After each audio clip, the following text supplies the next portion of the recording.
Hi students, നമ്മൾ ഇന്ന് പഠിക്കുന്ന ഒരു പാറ്റേൺ എങ്ങനെയാണ് നിർമ്മിക്കുന്നത് എന്നാണ്. ആദ്യം തന്നെ നമ്മൾ ഷോ ആപ്ലിക്കേഷൻസിൽ ജിയോജിബ്ര ഓപ്പൺ ചെയ്യുക.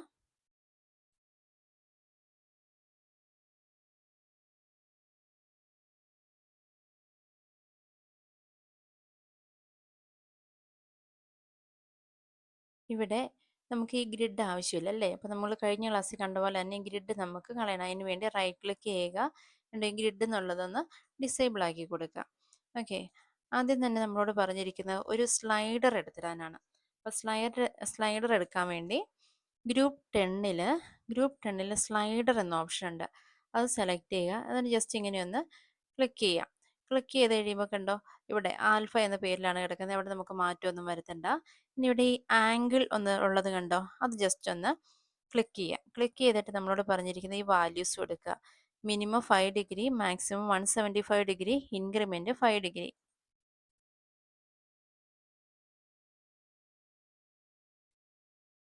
Minimum 5 degree, maximum 175 degree, increment 5 degree. അതിന് ശേഷം ഓക്കെ കൊടുക്കുക. ഓക്കെ, ഇനി അടുത്ത പറഞ്ഞിരിക്കുന്നത് 8ാമത്തെ ടൂൾ സെറ്റിൽ നിന്ന് ആംഗിൾ വിത്ത് ഗിവൺ സൈസ് എടുക്കാനാണ് പറഞ്ഞിരിക്കുന്നത്. ഇതാണ് 8ാമത്തെ ഗ്രൂപ്പ്. അവിടെ നിന്ന് ആംഗിൾ വിത്ത് ഗിവൺ സൈസ് സെലക്ട് ചെയ്യുക. അതിനുശേഷം ഏതെങ്കിലും ഒരു 2 പോയിന്റിൽ ജസ്റ്റ് ഇങ്ങനെ ഒന്ന് ക്ലിക്ക് ചെയ്യാം. ക്ലിക്ക് ചെയ്ത് കഴിയുമ്പോൾ ഇവിടെ ആംഗിൾ 45 ഡിഗ്രി എന്ന് പറഞ്ഞ് വന്നിട്ടുണ്ടല്ലേ. നമുക്ക് ഈ 45 ഡിഗ്രി എന്നുള്ള ആവശ്യമില്ല. അപ്പോൾ നമ്മളതൊന്ന് ബാക്ക് സ്പേസ് അടിച്ച് കളയുന്നു. അതിനുശേഷം ഇവിടെ നോക്കിയേ, റൈറ്റ് സൈഡിൽ ഒരു ആൽഫ സിമ്പിൾ ഉണ്ടല്ലേ, അവിടെ ഒന്ന് ക്ലിക്ക് ചെയ്തിട്ട് ഇവിടുന്ന് ഈ ആൽഫേനെ നമ്മൾ സെലക്ട് ചെയ്യുന്നു. അതിനുശേഷം ഓക്കെ കൊടുക്കുന്നു. ഓക്കെ, അപ്പോൾ ഇവിടെ ഒരു ആംഗിൾ വന്നിട്ടുണ്ടല്ലേ. ഇനി നമുക്ക് ഈ 3 പോയിന്റ്സും യോജിപ്പിച്ചുകൊണ്ട് ഒരു പോളിഗൺ വരയ്ക്കണം. അതിനായിട്ട് ഇതാണ് ഗ്രൂപ്പ് 5. അവിടെ നിന്ന് പോളിഗൺ ടൂള് സെലക്ട് ചെയ്യുക. എന്നിട്ട് ഈ 3 പോയിന്റ്സ് ഇങ്ങനെ ഒന്ന് ക്ലിക്ക് ചെയ്യുക. ഓക്കെ, അങ്ങനെ ഒരു പോളിഗൺ അവിടെ വന്നിട്ടുണ്ടല്ലേ. ഇനി നമ്മളോട് പറഞ്ഞിരിക്കുന്നത് ഈ ബിക്ക് ആംഗിൾ വന്നിട്ടുണ്ടല്ലേ. ഈ എ ഡാഷിനും എയ്ക്കും നമുക്ക് ആംഗിൾ കണ്ടുപിടിക്കണം. അതിനായിട്ട് ഗ്രൂപ്പ് 8ൽ ആംഗിൾ എന്നൊരു ഓപ്ഷൻ ഉണ്ട്. അത് ക്ലിക്ക് ചെയ്യുക. ഇനി ഇവിടെ ശ്രദ്ധിക്കേണ്ട ഒരു കാര്യമുണ്ട്. ഈ എ ഡാഷിൻ്റെ ആംഗിൾ കണ്ടുപിടിക്കാനായിട്ട് നമ്മൾ ഈ ക്ലോക്ക് വൈസിൽ വേണം ക്ലിക്ക് ചെയ്യാനായിട്ട്. മനസ്സിലായോ? എ ഡാഷിൻ്റെ ആണ് നമുക്കിനി കണ്ടുപിടിക്കേണ്ടത്. അപ്പോൾ നമ്മൾ എന്ത് ചെയ്യണം? ആദ്യം ബിയിൽ ക്ലിക്ക് ചെയ്യുക, എ ഡാഷിൽ ക്ലിക്ക് ചെയ്യുക, എയിൽ ക്ലിക്ക് ചെയ്യുക. മനസ്സിലായോ? ഏതിൻ്റെയാണോ കണ്ടുപിടിക്കേണ്ടത് നമ്മളിങ്ങനെ ക്ലോക്ക് വൈസിൽ ആ 3 പോയിന്റ്സും ക്ലിക്ക് ചെയ്യുക. മിക്കവാറും അത് തിയറിക്ക് ക്വസ്റ്റ്യൻ ചോദിക്കാൻ സാധ്യതയുണ്ട്. ഇനി അടുത്ത് എയുടെ കണ്ടുപിടിക്കണം അല്ലേ. അപ്പോൾ എന്ത് ചെയ്യണം? ക്ലോക്ക് വൈസ് അല്ലേ. അപ്പോൾ എന്ത് ചെയ്യണം? ആദ്യം എ ഡാഷ് ക്ലിക്ക് ചെയ്തു, എ ക്ലിക്ക് ചെയ്തു, ബി ക്ലിക്ക് ചെയ്തു. ഇങ്ങനെയാണ് നമ്മൾ ഇതിൻ്റെ ആംഗിള് ക്ലിക്ക് ചെയ്യുന്നത്. ഇനി അടുത്തത് പറഞ്ഞിരിക്കുന്നത് ഇതുപോലൊരു സർക്കിൾ വരയ്ക്കാനാണ് പറഞ്ഞിരിക്കുന്നത്. സർക്കിൾ വരയ്ക്കാനായിട്ട് ഗ്രൂപ്പ് 6ൽ സർക്കിൾ ത്രൂ 3 പോയിന്റ്സ് ഉണ്ട്. ഗ്രൂപ്പ് 6ൽ സർക്കിൾ ത്രൂ 3 പോയിന്റ്സ് അത് സെലക്ട് ചെയ്തിട്ട് ഈ 3 പോയിന്റ്സ് ഇങ്ങനെയൊന്ന് ക്ലിക്ക് ചെയ്ത് കൊടുക്കുക. ഓക്കെ, അടുത്ത നമ്മളോട് പറഞ്ഞിരിക്കുന്നത് ഒരു മിഡ് പോയിന്റ് കണ്ടുപിടിക്കാനാണ്. മിഡ് പോയിന്റ് അത് ഗ്രൂപ്പ് 2വിലുണ്ട്. ഗ്രൂപ്പ് 2വിൽ ക്ലിക്ക് ചെയ്തിട്ട് mid point or centre select ചെയ്യുക. അതിനുശേഷം നമുക്കിവിടെ 2 മിഡ് പോയിന്റ് കണ്ടുപിടിക്കാം. ഒന്നെങ്കിൽ സർക്കിളിൻ്റെ മിഡ് പോയിന്റ് കണ്ടുപിടിക്കാം, അല്ലെങ്കിൽ ട്രയാങ്കിളിൻ്റെ മിഡ് പോയിന്റ് കണ്ടുപിടിക്കാം. നമ്മളിവിടെ കണ്ടുപിടിക്കേണ്ടത് സർക്കിളിൻ്റെ മിഡ് പോയിന്റ് ആണ്. അതിനുവേണ്ടി ഈ സർക്കിളിൽ ജസ്റ്റ് ഇങ്ങനെ ഒന്ന് ക്ലിക്ക് ചെയ്യുക. അപ്പോൾ കറക്റ്റ് ആ സർക്കിളിൻ്റെ മിഡ് പോയിന്റ് വന്നിട്ടുണ്ട്. അടുത്ത നമ്മളോട് പറയുന്നത്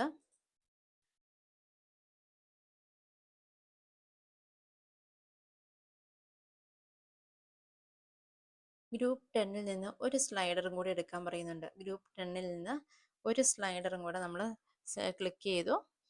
ജസ്റ്റ് ഇവിടെ ഒന്ന് ക്ലിക്ക് ചെയ്തു. എന്നിട്ട് ഇവിടെ ഇത് കണ്ടോ, ഇവിടെ നമുക്ക് സെലക്ട് ചെയ്യേണ്ടത്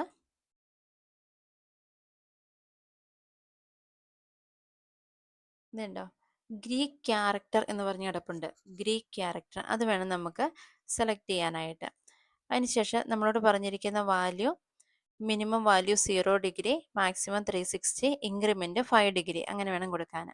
അപ്പോൾ നമ്മൾ ആംഗിളിൽ ക്ലിക്ക് ചെയ്തു. മിനിമം 0 ആണ്, അതിന് മാറ്റമില്ല. മാക്സിമം 360 അതിന് മാറ്റമില്ല. ഇൻക്രിമെൻറ്റ് മാത്രം നമ്മൾ 5 ഡിഗ്രി ആക്കി കൊടുക്കുന്നു. അതിനുശേഷം ഓക്കെ കൊടുക്കുക. ഇനി അടുത്ത പറഞ്ഞിരിക്കുന്നത് ഗ്രൂപ്പ് 9ൽ നിന്ന് റൊട്ടേറ്റ് എറൗണ്ട് പോയിന്റ് എടുക്കുക. ഗ്രൂപ്പ് 9ൽ നിന്ന് റൊട്ടേറ്റ് എറൗണ്ട് പോയിന്റ് എടുക്കുക. ഓക്കെ, എടുത്തു. അതിനുശേഷം ഈ സെൻറ്റർ പോയിന്റ് അല്ലേ, ഈ സെൻറ്റർ പോയിന്റും ഈ ട്രയാങ്കിളിൻ്റെ ഏതെങ്കിലും ഒരു കോണിൽ നമ്മൾ ക്ലിക്ക് ചെയ്യുക. ഈ സെൻറ്റർ പോയിന്റ് ഈ ട്രയാങ്കിളിൻ്റെ ഏതെങ്കിലും ഒരു കോണിൽ നമ്മളിങ്ങനെ ജസ്റ്റ് ഒന്ന് ക്ലിക്ക് ചെയ്യുക. അപ്പോൾ ഇത് ഇവിടെ 45 ഡിഗ്രി എന്ന് പറഞ്ഞിട്ട് വന്നിട്ടുണ്ട്. അതിനെ നമ്മൾ മാറ്റിയിട്ട് ഇവിടെ നമ്മൾ ആ ഒരു ഇതുണ്ടോ ഈ ഗ്രീക്ക് ക്യാരക്ടർ സെലക്ട് ചെയ്യുക. ഗ്രീക്ക് ക്യാരക്ടർ സെലക്ട് ചെയ്യുക, ഓക്കെ കൊടുക്കുക. അപ്പോൾ ഇവിടെ ഒരു കോഡ് വന്നിട്ടുണ്ടല്ലേ. ഇനി നമ്മൾ ചെയ്യേണ്ടത് ഈ ഫസ്റ്റ് ഓപ്ഷൻ ഈ മൂവ് ടൂൾ സെലക്ട് ചെയ്തിട്ട് ഈ കോഡിലൊന്ന് റൈറ്റ് ക്ലിക്ക് ചെയ്യുക. കോഡിൽ റൈറ്റ് ക്ലിക്ക് ചെയ്യുക. കോഡിൽ റൈറ്റ് ക്ലിക്ക് ചെയ്തിട്ട് ട്രേസ് ഓൺ ഓപ്ഷൻ എടുക്കുക. ട്രേസ് ഓൺ കൊടുത്തിട്ട് ഇത് കണ്ടോ ഈ ആംഗിളിൽ റൈറ്റ് ക്ലിക്ക് ചെയ്യുക, ആനിമേഷൻ ഓൺ കൊടുക്കുക.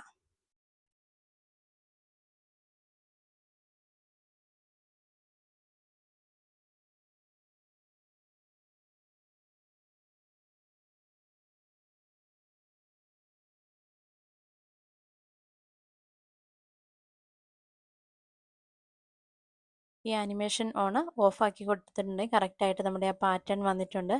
ഇനി നമുക്ക് ഈ ലേബലുകളൊന്നും ആവശ്യമില്ല അല്ലേ. അപ്പോൾ എന്ത് ചെയ്യണം, ഈ ലേബലിൽ ഇതിലൊന്ന് റൈറ്റ് ക്ലിക്ക് ചെയ്യുക, ഈ ഷോ ഒബ്ജക്റ്റ് എന്നുള്ളതൊന്ന് ഡിസേബിൾ ആക്കി കൊടുത്താൽ മതി.